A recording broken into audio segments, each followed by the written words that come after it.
حضرت محمد صلی اللہ علیہ وآلہ وسلم کی مبارک زندگی کا مطالعہ کرنے سے معلوم ہوتا ہے کہ آپ صرف انسانوں سے ہی نہیں بلکہ حیوانوں کے ساتھ بھی بڑی محبت رکھتے تھے۔ آپ صلی اللہ علیہ وآلہ وسلم ان کے لیے بھی رحمت تھے۔ آئیے ایک واقعہ پڑھتے ہیں۔ اللہ کے رسول صلی اللہ علیہ وآلہ وسلم اپنے صحابہ کرام کے ساتھ کسی سفر میں تھے۔ مسلمانوں نے ایک جگہ رات گزارنے کے لیے پڑاؤ ڈالا اور اپنے اپنے کاموں میں مصروف ہو گئے۔ اسی دوران میں اللہ کے رسول صلی اللہ علیہ وآلہ وسلم کسی ضروری کام کی غرض سے تھوڑی دیر کے لیے کیمپ سے باہر تشریف لے گئے۔ چند صحابہ درختوں کے ایک جھنڈ میں داخل ہوئے۔ انہیں وہاں ایک چڑیا دو چھوٹے چھوٹے بچوں سمیت نظر آئی۔ صحابہ کرام رضی اللہ تعالیٰ عنہ نے وہ بچے اٹھا لیے۔ ماں کی ممتا کو چین نہیں آ رہا، وہ اپنے پروں کو پھڑپھڑا رہی ہے۔ اللہ کے رسول صلی اللہ علیہ وآلہ وسلم واپس کیمپ میں تشریف لائے۔ آپ چڑیا کی بے تابی ملاحظہ فرما رہے ہیں۔ آپ صلی اللہ علیہ وآلہ وسلم نے ارشاد فرمایا، اسے اس کے بچوں کی وجہ سے کس نے تکلیف پہنچائی ہے، اس کے بچے اسے واپس کر دیجئے۔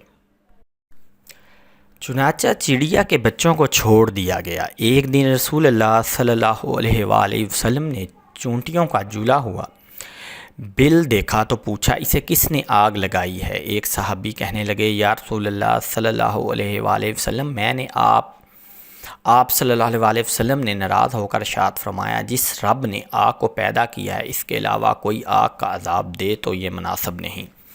ایک مرتبہ رسول اللہ صلی اللہ علیہ وآلہ وسلم ایک آدمی کے پاس سے گزرتے ہیں جس نے ایک بکری کو ذبح کرنے کی غرض سے زمین پر لیٹایا ہوا ہے۔ اس نے ایک پاؤں بکری پر رکھا ہوا ہے اور چھری کو تیز کر رہا ہے۔ بکری چھری کی طرف دیکھ رہی ہے۔ اللہ کے رسول صلی اللہ علیہ وآلہ وسلم کے اخلاق اور جانوروں کے ساتھ محبت کو ملاحظہ کیجیے۔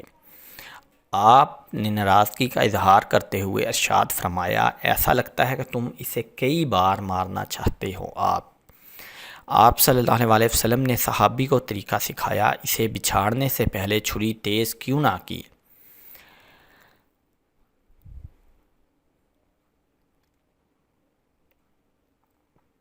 ایک مرتبہ آپ صلی اللہ علیہ وآلہ وسلم دو آدمیوں کے پاس سے گزرے جو اپنے اونٹوں پر سوار ہو کر گپ شپ میں مصروف تھے۔ آپ کو اونٹوں پر رحم آیا۔ آپ نے سواریوں کو کرسیاں بنا کر ان پر بیٹھ کر گپ شپ لگانے سے منع فرما دیا۔ ارشاد ہوا، خبردار، اپنے جانوروں کی پشتوں میں کو ممبر بنا کر ان پر بیٹھ نہ جایا کرو۔ حضرت عبداللہ بن عمر رضی اللہ تعالیٰ عنہ راوی ہیں کہ حضور صلی اللہ علیہ وآلہ وسلم نے فرمایا، جس شخص نے چڑیا یا اس سے بھی چھوٹا جانور ناحق قتل کیا تو قیامت کے دن اللہ تعالیٰ اس سے اس کے متعلق بھی پوچھے گا، تو نے یہ جان ناحق کیوں لی؟ لوگوں نے عرض کیا، یا رسول اللہ صلی اللہ علیہ وآلہ وسلم، اس کا حق کیا ہے؟ آپ صلی اللہ علیہ وآلہ وسلم نے فرمایا، اس کا حق یہ ہے کہ وہ اسے ذبح کرے اور کھائے اور بلا ضرورت صرف شوق شکار میں اس کا سر کاٹ کر نہ پھینک دے۔ حضرت ام سلمہ رضی اللہ تعالیٰ عنہ بیان کر فرماتی ہیں کہ ایک دفعہ حضور صلی اللہ علیہ وآلہ وسلم ایک صحرا میں سے گزر رہے تھے کہ کسی ندا دینے والے نے آپ صلی اللہ علیہ وآلہ وسلم کو یا رسول اللہ کہہ کر پکارا تو آپ صلی اللہ علیہ وآلہ وسلم آواز کی طرف متوجہ ہوئے لیکن سامنے کوئی نظر نہ آیا۔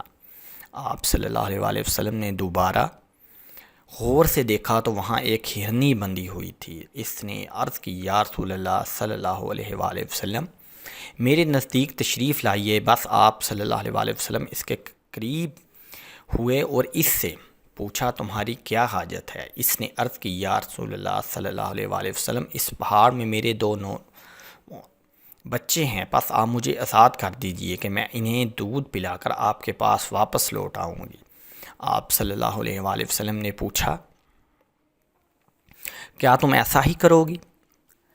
اس نے عرض کیا، اگر میں ایسا نہ کروں تو اللہ تعالیٰ مجھے سخت عذاب دے۔ بس آپ صلی اللہ علیہ وآلہ وسلم نے اسے آزاد کر دیا۔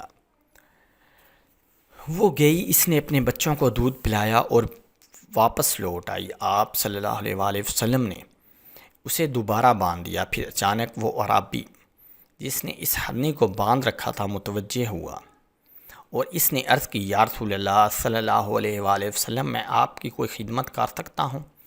آپ صلی اللہ علیہ وآلہ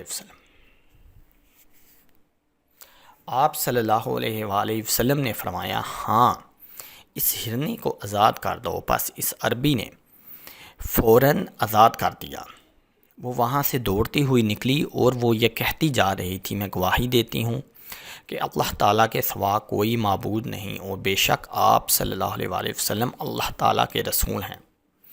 اس حدیث کو امام طبرانی نے بھی روایت کیا ہے۔ اللہ کے رسول صلی اللہ علیہ وآلہ وسلم جب مدینہ منورہ تشریف لائے تو جمعہ کا خطبہ دیتے ہوئے آپ کھجور کے ایک تنے سے ٹیک لگایا کرتے تھے۔ کچھ عرصہ گزرا، انصار کی ایک عورت نے پیشکش کی، میرے پاس ایک بڑھئی غلام ہے جو لکڑی کا بڑا اچھا کام کرتا ہے، میں چاہتی ہوں کہ آپ صلی اللہ علیہ وآلہ وسلم کے لیے ایک ممبر بنوا دوں تاکہ آپ اس پر تشریف فرما کر خطبہ دیا کریں۔ آپ صلی اللہ علیہ وآلہ وسلم نے فرمایا، اگر تم چاہتی ہو تو ٹھیک ہے۔ اس انصاری نے عورت نے اپنے بڑھائی غلام سے کہہ کر لکڑی کا ایک ممبر بنوا دیا جسے محراب کے ساتھ رکھ دیا گیا۔ جب جمعہ کا مبارک دن آیا تو آپ صلی اللہ علیہ وآلہ وسلم ممبر پر تشریف فرما ہوئے۔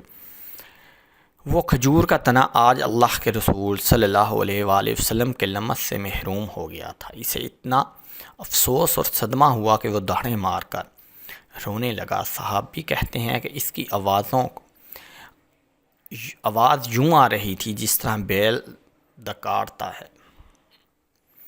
اس کی آواز سے مسجد نبوی گونج اٹھتی ہے۔ اللہ کے رسول صلی اللہ علیہ وآلہ وسلم ممبر سے نیچے اترتے ہیں، کھجور کے اس تنے کے ساتھ لپٹ جاتے ہیں، اسے پیار کرتے ہیں، اسے چمکارتے ہیں تو وہ آہستہ آہستہ چپ ہو جاتا ہے۔ پیارے دوستو، اللہ کے رسول صلی اللہ علیہ وآلہ وسلم کا معجزہ تھا کہ جمادات بھی آپ صلی اللہ علیہ وآلہ وسلم کے ساتھ محبت کرتے تھے۔ کھجور کا تنا اب اس بچے کی طرح بلکنے لگا جسے تھپکی دے کر چپ کرایا جاتا ہے۔ آہستہ آہستہ کھجور کا تنا خاموش ہوتا چلا گیا۔ اللہ کے رسول صلی اللہ علیہ وآلہ وسلم نے صحابہ کرام سے ارشاد فرمایا، اس ذات کی قسم جس کے ہاتھ میں میری جان ہے، اگر میں اس سے نہ لپٹتا تو یہ قیامت تک اسی طرح روتا رہتا۔